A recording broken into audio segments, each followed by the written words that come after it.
singhiozzo l'ha sempre avuto, l'aveva ancor prima di nascere, l'aveva a scuola e quando era militare, l'aveva col brutto tempo, l'aveva con il bel tempo. Mister Hiccup il singhiozzo l'ha sempre avuto. Hiccup, Hiccup, Hiccup.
Ehi, Mister Hiccup!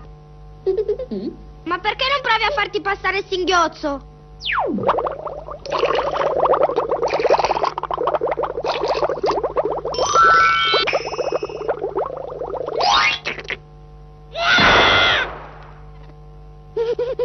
Mister Hiccup il singhiozzo sarebbe